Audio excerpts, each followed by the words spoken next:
Isa kang magnanakaw! Agad na nakilala ni Christian ang kwintas na suot ng hindi kilalang dalaga. Iyon mismo ang kwintas na suot ng kanyang fiancé nang mamatay ito sa isang aksidente 18 taon nang nakakaraan. At ang masigit na nakakapagpagulo ng kanyang isipan ay kung paano ito nakuha ng babae. Akala niya nawala na ito at hindi na niya makikita kailanman.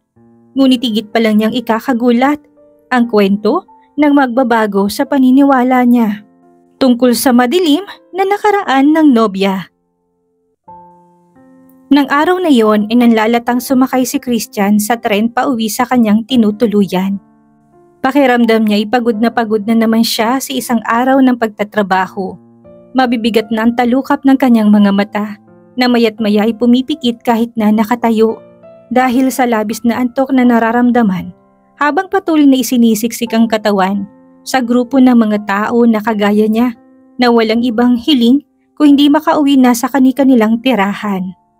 Ngunit isang pambihira ang biglang nangyari nang hindi sinasadyang mapako ang kanyang mata sa isang bagay na pamilyar sa kanya. Ang bagay na sa loob ng 18 taon ay hindi na niya nakita. Parte ito ng kanyang nakaraan at alaala na pinipilit niyang ibaon at kalimutan. Ngunit sa mga oras na yun, sa gitna ng pagsisiksikan ay naroon sa kanyang harapan at malinaw niya itong nakikita. Ang mas nakakuha sa kanyang atensyon ay ang dalagang may suot ng kwintas na kanina niya pa tinititigan. Iyon ang kwintas na ipinagawa niya mismo para sa kanyang babaeng dapat na pakakasalan na matagal nang namatay at suot-suot yun ng kanyang fiancé nang mangyari ang isang trahedya na nagpabago sa kanyang buhay.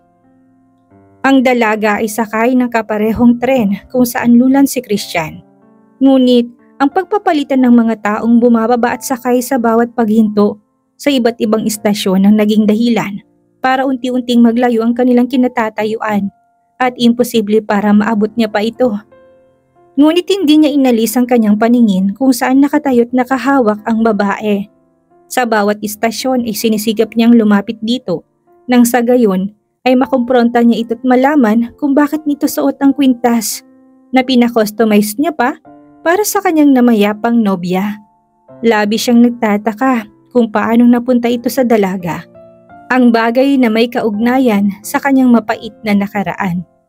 Nang huminto ang tren ay kagad nakita ni Christian na naghanda ang dalaga para sa pagbaba. Sa wakas ay ito ng kanyang tsansa para kausapin ito. Mabilis niyang tinungo ang pintuan palabas at determinadong lapitan ng babae. Ngunit at sa pagkakagulo at pagkakasabay-sabay ng mga taong bumababa at sakay sa tren, ang siyang naging dahilan para sa isang iglap ay mawala sa paningin niya ang babae. Napuno ng pagkadismaya ang kanyang puso nang mawalang pagkakataong malutas ang misteryo sa likod ng kwintas na suot ng babaeng nakita. Dahil sa pagkakakita sa kwintas pagkatapos ng mahabang panahon, ay bumaha din ng iba't ibang alaala kay Christian na pinaniniwalaan niyang matagal na niyang kinalimutan. Ang kamatayan ng kanyang minamahal na nobya at ang mga alaala nito ay muling bumalik sa kanyang isipan. Malinaw at muli ay naramdaman niya ang sakit na dulot ng pagkawala nito. 18 taon nang nakakaraan, si Christian at Alice ay naghahanda na upang tuparin ang kanilang pangako sa isa't isa. Ang magsama habang buhay bilang mag-asawa. Ngunit ang kanilang mga pangarap ay nawasak nang masangkot si Alice at magwakas ang kanyang buhay sa isang aksidente ng sasakyan. Ang sakit ng pagkawala ng nobya na matagal niya ding dinala sa sarili at ang muling pagkakita sa kwintas ay muling nagpabalik sa masalimuot na alaala at emosyon na akala niya matagal niya nang iniwan sa nakaraan. Nang makilala ni Christian si Alice ay katatapos lang nito ng relasyon sa kababatang si Andrew. At dahil sa paghihiwalay na yon ay mas lalong nabuo ang kanilang pagkakaibigan at pagiging malapit sa isa't isa. Napagtanto nilang dalawa na ang relasyon nila mula pagkabata ay hahantong sa paghihiwalay bilang magkasintahan upang tahakin nila ang magkaibang daan ng hindi magkasama. At dahil nauunawaan naman nilang parehas ang sitwasyon ay napanatili nila ng masaya at walang hinanakit o panghihinayang ang kanilang pagkakaibigan. Simula nang maging nobya ni Christian si Alice, ay hindi niya mapigilan ang makaramdam ng selos sa tuwing kasama nila si Andrew at makita kung gaano ito kalapit sa dalaga. Palagi niyang iniisip na baka anumang oras ay biglang magbago ang nararamdaman ni Alice sa kanya at mas naising bumalik sa dati nitong nobyong si Andrew. At dahil sa isiping iyon ay palagi nalang may agam-agam at puno ng paghihinala si Christian na madalas maramdaman sa kanyang sarili. Nagsimulang mangarap at bumuo ng mga plano ang magkasintahang si Alice at Christian. Isa dito ang pagkakaroon ng malaking bahay na may malawak at magarang hardin kung saan bubuuhin nila ang mga espesyal na alaala. May isang malaking table kung saan naroroon ang kanilang 3 anak na sabay nilang palalakihin at pupunuin ng pagmamahal. Para simulan ang katuparan ng pangarap na yon, ay naghanda si Christian para sa kanyang proposal. At imbis na singsing kagaya na nakagawian, ay kwintasang napili niyang ibigay sa nobya. Pina-customize niya yon para maging mas lalong kakaiba. Siya mismo ang nag-design upang maging simbolo ng kanyang wagas na pagmamahal para sa dalaga. Isang simbolo ng tunay na damdamin at pagtupad sa mga pangakong pinlano nila nang magkasama at magdadala ng kakaibang istorya sa kanilang pagsasama. Hindi makakalimutang karanasan nang imbitahin ni Christian si Alice sa isang romantic dinner kung saan ang binata din mismong nag-ayos at naghanda. Bago isuot sa leeg ng dalaga, ang kwintas ay doon niya ito nagawang tanungin kung handa ng babae na magpakasal sa kanya. Na buong puso at kagalakan naman na sinang-ayunan ng babae. At maaluha-luha pa habang ibinibigay ang kanyang matamis na oo sa kasintahang si Christian. Ilang araw ng espesyal na gabing iyon ay nagsimulang dalawa na pagplanuhan ng kanilang magiging kasal. Ang petsa at kung saan ito gaganapin. Ganon din ang mga kanta na patutugtugin sa oras ng seremonya. Kitang-kita sa dalawang pananabik habang inihahanda ang kanilang pinapangarap na kasal.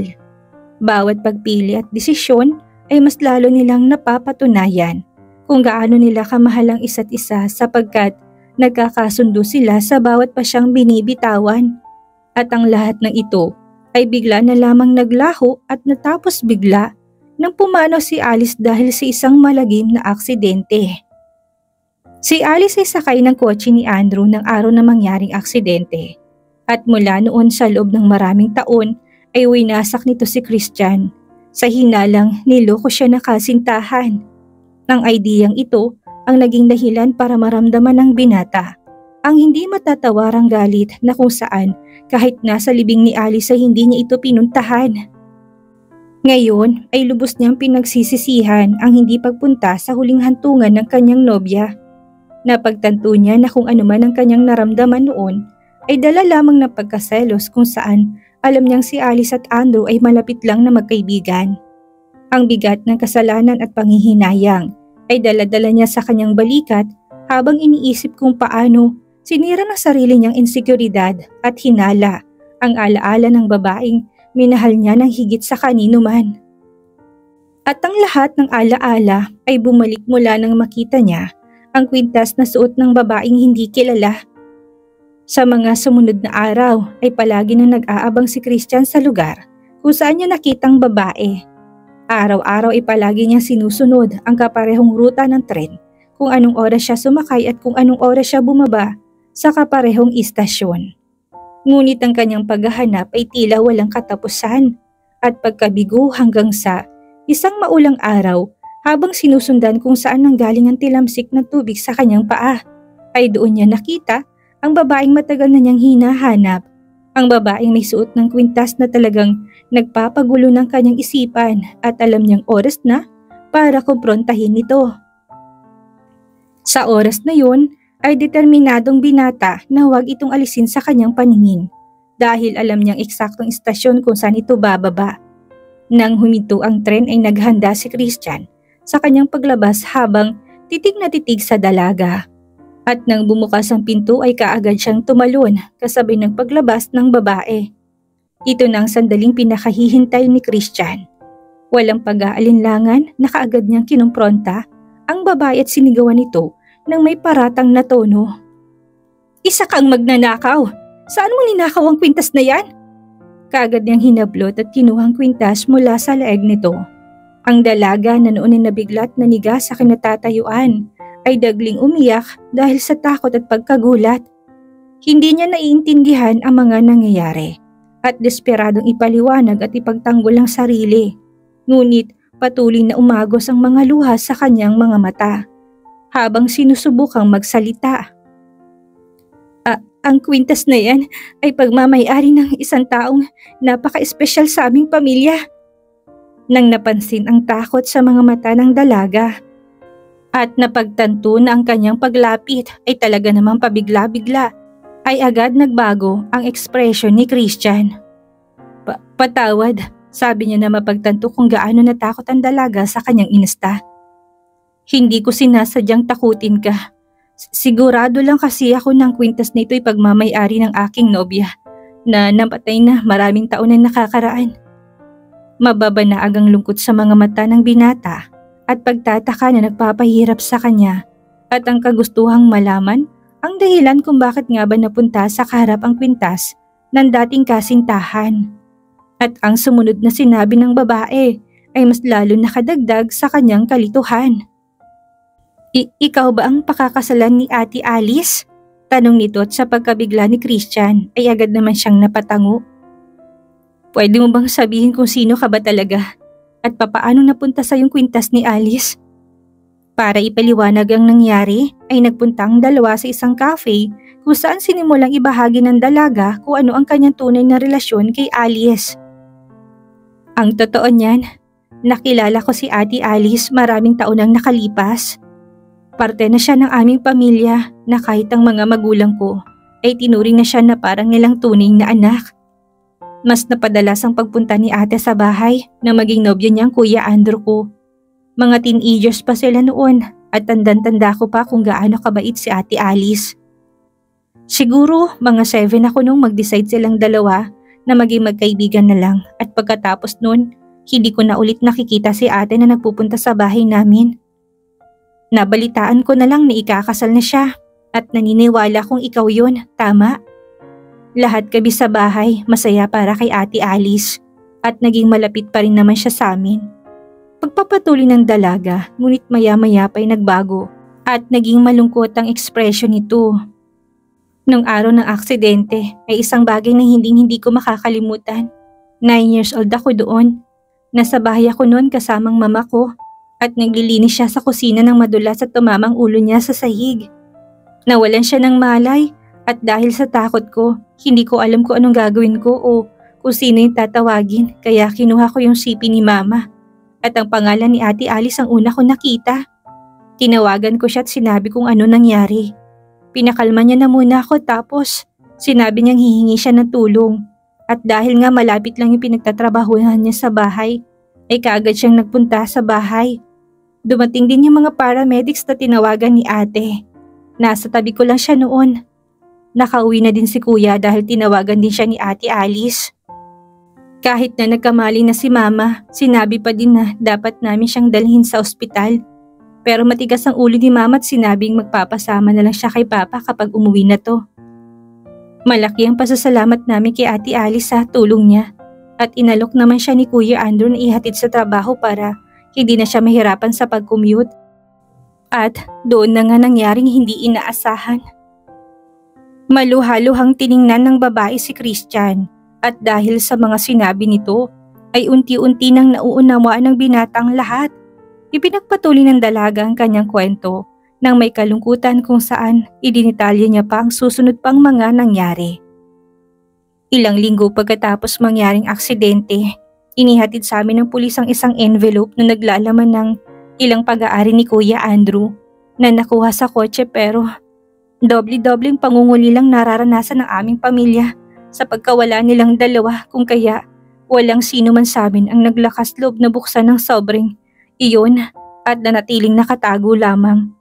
Hanggang sa ilang linggo nang nakakaraan ay nagpasya ko tingnan kung anong nasa loob noon.